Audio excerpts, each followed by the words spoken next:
Welcome back to Rete Italia on a Friday morning, 10 di febbraio 2017. Monica? Sono qui. Can I ask you Sure. una domanda un po' personale? When's your birthday? What star sign are you? I'm a lion. So in August. Leone. The 21st. Yes. Come me. Ah. Io sono leone. Oh. Well, yeah. You look like one. Well, I used to be a lion. Now I'm just an aging... Not as liony as I used to be, Monica. You're still doing good. Still doing fine. You're still kicking. Kicking is my specialty. That's what I'm really good at. Now, the other voice you're hearing there is Alfredo Malabello. Malabello, sì. Yeah, Buongiorno.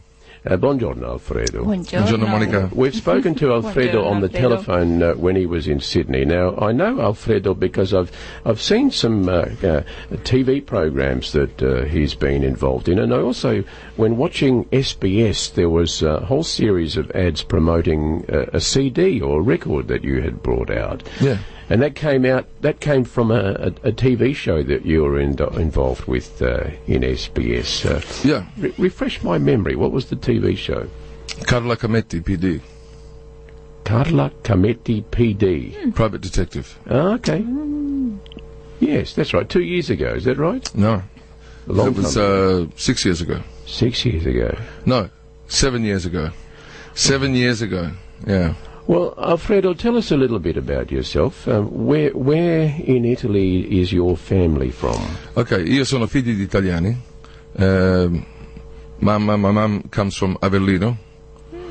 And my father is from Ascoli Piceno, Le Marche. Le Marche. Nice. Marchigiano. And Avellino is... Vicino a Napoli. Benevento, that sort of area. Vicino a Napoli. Okay. And when did they come to Australia? Well, they met in Australia, in Adelaide. They met in Adelaide. They came separate. You know, my mum came with her sister and her nieces and nephew and and brother-in-law, and my father came with his two sisters, and they met at a dance. So this is 1956. And you were born in Adelaide? Born in Adelaide, 1959, 11th of December, the biggest baby born in Australia. Right. How big were you? 12.5 pounds. How long did your mum take to recover from that? I don't think she ever has, to be honest. But in saying that, my mum is still very, very much there. She's 87. Oh, wow. And she still hits me. She... With a spoon? With her hand, backhanders. Yeah. Nice. They were tough, those ladies. Wow. Yeah, it's embarrassing when it's in public. So, Alfredo, you grew up in Adelaide. You went to school in Adelaide? Yes, I grew up in Adelaide. I went to St. Mary's School and then went to Ross River College. And then I went to Norwood High School. The reason why I left Ross River College to go to Norwood High School is that I threw a bully off a balcony. Not intending to. Luckily he landed on a hedge. But and not on his head. And not on his head. But in those days, Tony and Monica, you know, Italians going to an English school, It was very rare. we got beat up every day. Oh. You know, we had to cop it. Well, no, we didn't have to, but we did. You know, like I'd be going to lunch as a student. You know, going to high school, you know, college, and I'd have, you know, prosciutto, salami, you know, melanzana sotto l'olio, you know, provolone, you know, and I'd love it. Okay, I was 11 years old, or 12 years old, but Who wouldn't? that's a bunch of bone, you know. And I used to get picked on all the time by the Australians, especially this bully at school. And he would step on my sandwich and pick it up and rub it in my face, and then, and, you know, and stuff like that. It was horrible. And but then one day I lost it. I couldn't handle it anymore, and it just, you know, push come to shove, and I didn't mean to push him off the balcony, but he did, and it was all right. Thank God he's all right. But I got expelled. It's a lesson learned. I got expelled. We used to go to my brother and I went to a tiny little school in northern New South Wales where there was one teacher and about 12 or 13 kids. Wow. and we were the only Italian kids at the school. And my brother, they put a frog in his lunch one day, and my dad was so upset about that. Oh, yeah. Because they couldn't understand that we were eating differently. Oh, yeah. But that's what it was like back couldn't then. accept and it's all changed now, and now It's all everybody changed. eats. Yeah, luckily- Everybody eats the prosciutto. There's two types of people here. Italians and those who want to be. Well, The wannabes. Absolutely. So, growing up, did you? Because you've eventually become an entertainer, a singer, an actor. Is that something that you always wanted to be? When I was a teenager, I was very, very interested in girls. Very interested in girls. I still am. But extremely interested in girls. And because I was basically, not the flavour of the month, and I wasn't, I was chubby. Still am. He's saying he's still chubby. Yeah. I was chubby, and I was very shy, and I just didn't have, what I believe, you needed to attract a... He's got the blue eyes, though, Monica. I can see that. I could, so I had to do something to get some, and I started playing the accordion. Guess what? The accordion wasn't sexy back then. It is now. And then I said, okay, well that's not working. So I started taking up the piano and playing in bands, and then, it worked. And it was great, and it was like quite a few years of enjoying music and all the lifestyle. all the fringe benefits that came along with it, and also all the troubles and tribulations. So I went through all that, with bands, heavy metal bands, punk bands, rock bands, cabaret bands, and then the band broke up. And in 1984, I got into my Holden Sandman panel van, bright burnt orange, and drove to Melbourne. With my, with the idea of just trying to open up something new. And then I accidentally found myself at the Chevron nightclub, and there was the owner there, and he said, "Are you the owner?" He says, "Yes." He says, "My name's Alfredo. I play piano, play keyboards. I want a job." I said, "Well, there's the piano. Start singing." And that's how it all started. So you were like the Billy Joel piano man from the song that he had so much success with years ago. I was a piano man. I've been a piano man most of my life. Traveled the world 20 times. I've played, I was living in New York for 3 years. I played there 5-6 nights a week. I played in Nashville for a year. I was in Los Angeles and San Francisco for 6 months. I played in Norway, Iceland, Hamburg, Dusseldorf, Cologne, Oslo, Sweden, Italy. I played for Colonel Gaddafi and his son at the Principe di Savoia in Milano. I was playing in Berlin, supposed to have 1 week off, and my agent called me up. I said, "We need you to come to Milan." I said, "What for?" I want a break. I need a break. I've been playing 6 nights a week for crazy Germans. And I said, "Well, who's it for? What's it?" I can't tell you. I said, "What do you mean you can't tell me? Do you want to do the gig or not? Well, how much is it worth?" "A lot of money." I said, "I'll come." "All right, cool." And they picked me up from the airport, take me to the Principe di Savoia, the cheapest room. Bastards. The cheapest room they put me in. €900 a night. Everything was covered in gold. Everything was covered in gold. There was champagne, there was roses, there was strawberries, chocolate, the whole bit. And that was the cheapest room. And then, I didn't know who it was for, and I came down to the bar, most beautiful bar. We're talking the 1920s, 1930s, at its peak. Unbelievable. I sat down there, in come two security guys, talking into their sleeves. And then another 6 Italian beautiful girls come in, models.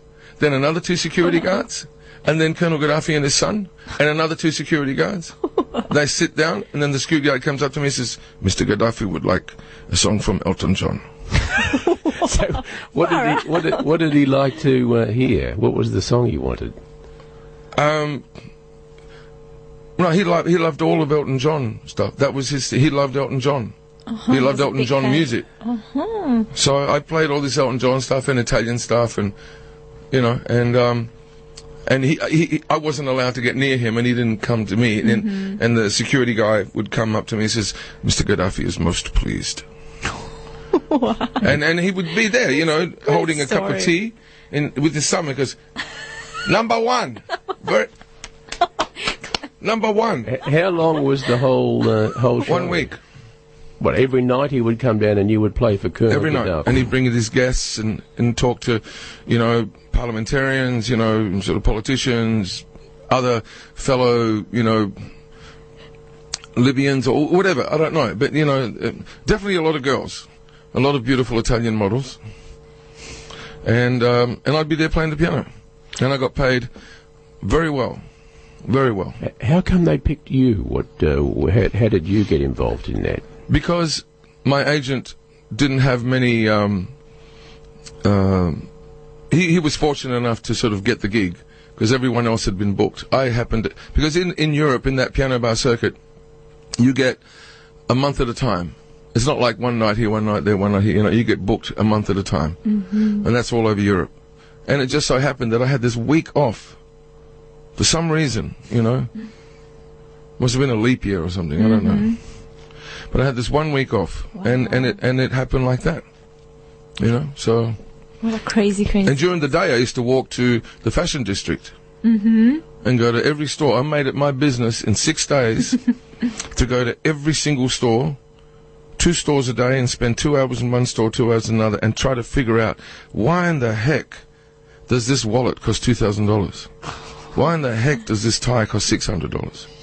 And eventually, bit by bit, I learnt. I saw the stitching. I saw the quality of the fabric. I saw, okay, this is a work of art. This is, and slowly, bit by bit, you know. Sure, I didn't have the money to buy it, you know, but that's where I fell in love with high heels. I actually want to come out with my own line of high heels by the end of this year. I have a high heel fetish to die for. Wow. I don't buy the women in my life flowers or chocolates or jewelry or no. I buy them shoes. And guys say, "How do you do that? How do you pick a shoe or a girl?" Says, "I don't know. I just got it. I look at a girl's ankle, look at a calf, her foot, the whole bit, and I say, bang, bang, bang, bang, bang, got it." And I go shopping and I get it. And I get it right. I don't know why, but I got this fetish for shoes for women. And it's working for me, baby. It's working. Wow. Alfredo, what made you, because when last time we spoke to you, you were in Sydney. Yes. You now live in Melbourne. Yeah, well, that's crazy. What's made you come down south? Okay, well, I came down to perform a couple of shows at Crown Casino, Christmas shows, corporate Christmas parties, on the 10th and 11th of December. And I had a few days to spend in Melbourne. And I was just walking around, and I thought, okay, check out Lygon Street. I was walking along Lygon Street, and I saw this bar, beautiful-looking bar, along Lygon Street, and they had a band in there that was too loud, and they had like 10 people in there, and I thought, what a shame. It's a beautiful bar. I wish I had it. I put a grand piano in it. Anyway, I went there and I started having a drink at the bar, and I met the owner, 2 owners, Dominic and Lucky, and we started talking, and he said, "What do you do?" I said, "What do you do?" He says, "I'm a piano player. I sing, you know." He says, "I love this place that you've got." He says, "Oh, thank you." He says, "Man, I tell you what, but you know, if I were you, I'd really like, you know, I could turn this place around as a piano bar. I'd love to be here and make this my playground." And the owner said, "Well, let's talk about it." So, cut a long story short, we had discussions, and I signed a contract, basically having, you know, sort of like that, the creative control of the place, and in return for, you know, a percentage. And normally I'm used to, you know, being paid a fee. You do the gig and you go, right? But this is different. This is different. I see potential here. And in Lygon Street, it's the only live music venue in the whole of Lygon Street in Carlton. And they had bands and everything. It wasn't suitable. It wasn't suited to the demographic of Carlton, meaning husbands and wives, boyfriends and girlfriends, you know, self-respecting adults that are going out to have a nice meal, you know. And they go past this venue, and it's too loud, and they don't come in. But now, in the second week of operation, I brought in a grand piano, sound system, you know, started setting it up, you know, got stools around the piano and set it, and so now it's nice and chilled, some romantic ambiance, some jazz, some funk, some, you know, cruisy, you know, Latin American stuff. Totally different. So now, anyone from 30 to 70 can go in there and just say, wow, this is fantastic. Alfredo, we have Sure to to take a check it break because we've got to play some ads, and we'll come back and find out where exactly this this bar is in Lygon Street. Okay. Well, welcome back. You're listening to Tony and Monica, and in the studio we have entertainer, singer, actor Alfredo Malabello, and Alfredo's talking about coming to Melbourne, as he has, and setting up this bar. Where in Lygon Street is this bar you were talking about? Okay, it's 160 Lygon Street. It's across the road from Piazza Italia, Argyle Square. 160 Lygon Street. And it's called the Vodka Temple. Ooh. Yeah, and they have infused vodkas, which I've never tried before, or had before ever in my whole life, and they make beautiful, beautiful infused vodkas. It's a beautiful bar. It's got everything. It's got the best champagne, the best liqueurs, the best vodka, and everything.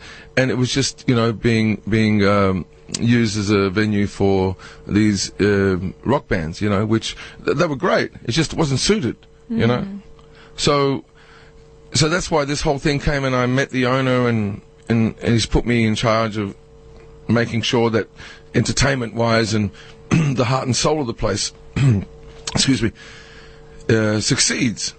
But what's funny about it is that I live in Sydney and had no intentions of living in Melbourne, and then this happened, right?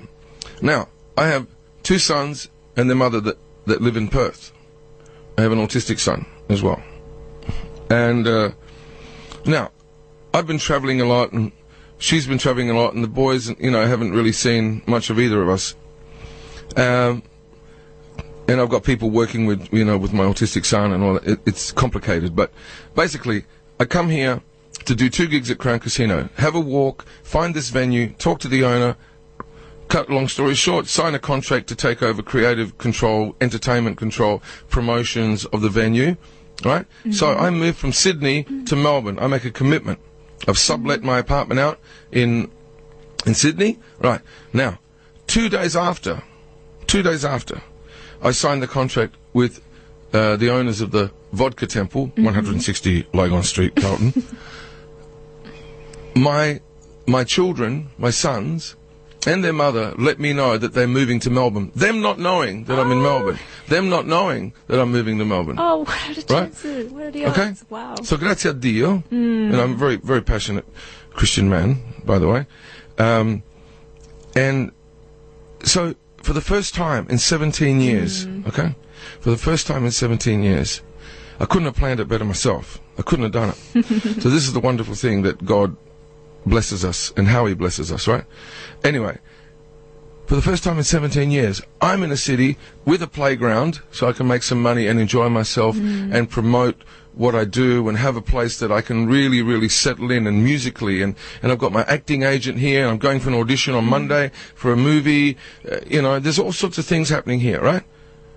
And then 2 days later, the mother of my children and my sons announce that they're moving to Melbourne. Them not knowing that I'm in Melbourne. Them not knowing that I've committed to living in Melbourne. So, you know what I'm saying? This is how wonderful things happen, It's just, as I said, I couldn't have planned it like this. This is just amazing. It's amazing. I'm very, very happy.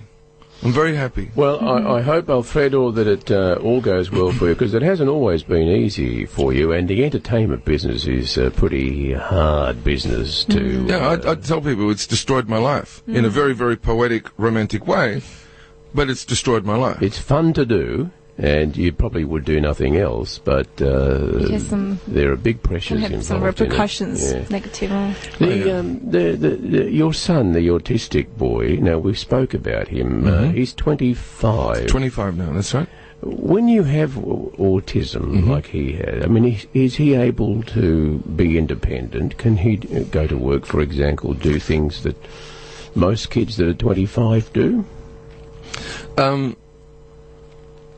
Yes and no. Okay, he's 25. He's very streetwise. The vocabulary, I guess, is at the level of a 6-year-old, 7-year-old. But I'm talking vocabulary. Okay, maybe 10 at the most. Okay, vocabulary. Academically, there's no real way of really finding out. But as far as his meanderings within this world, his travels about, his ability to use, public transport and buy stuff and shop and do internet banking and get a taste for work and develop a conscientious attitude towards progressing in life, then I would like to sort of give thanks, to God, but also take a bit of credit the fact that I could have said goodbye to everything and thrown my hands up in the air, but it's a struggle that's been worth every second. And so I have 6 people that work for me and work with my son, and he's going to need help for the rest of his life, but I'd say he's getting there. He's getting there. Often autistic people, because there's a spectrum, yes. Not everyone's the same. Some people have more, some people have a higher up the spectrum. But often they have a skill and an ability that is remarkable, simply because they operate differently. That's right. Is that the same with your son? Are there some things that you watch him do and you think, gee, that's unbelievable that you know how to do that? Absolutely. And one of them is memory and geographical memory as well. He'll never get lost, ever. And so he does have a skill in that. He memorizes every single thing. And there are certain things that happen at certain times during the day that you can set your clock to. You can set your watch to what he does. And so he's doing that. It must be 3 p.m. And you look and it's 3 p.m. That's pretty remarkable. We are coming up toward the midday news, which means we are coming up toward the end of the program. Alfredo Malabello, it has been an absolute pleasure to have you in the studio here. Thank you. Can I mention something quickly? Yeah, of course. I'm having a Valentine's Day show. Are we allowed to say that? Absolutely. Valentine's Day at the Vodka Temple, 160 Lygon Street, Carlton. What I'd like to do is celebrate and have a cocktail party for all the people that are in love or single and are looking for love. So a Valentine's Day cocktail party on Tuesday. This Tuesday coming up on the 14th of February. We're going to have 5 different acts. I'm going to be performing. We're going to have a jazz band. We're going to have an opera singer. We're going to have a burlesque singer. We're going to have food and cocktails and all that sort of stuff. So I suggest that you contact the radio station. Are they allowed to call you and ask for the number or something? We give the number out. Have you got the number there? Or we just go to the room. Everyone knows where Lygon Street opposite Argyle Square is. I should have been more prepared, but maybe Monica can read out the number here, the phone number, to make your bookings. So the phone number is 0416 119425. Thank you. You're very welcome. And that's for people who are in love or looking for love, which would be about 100% of the world. That's right, yeah. But it's going to be a fantastic show. And trust me, this piano bar thing in Carlton is exactly what the doctor ordered. The Italian doctor, by the way. Alfredo, thank you very much for coming in. It has been a pleasure having you in here. Monica? Grazie mille. Thank you, Monica. You have a lovely week. Enjoy the hot weather if you can.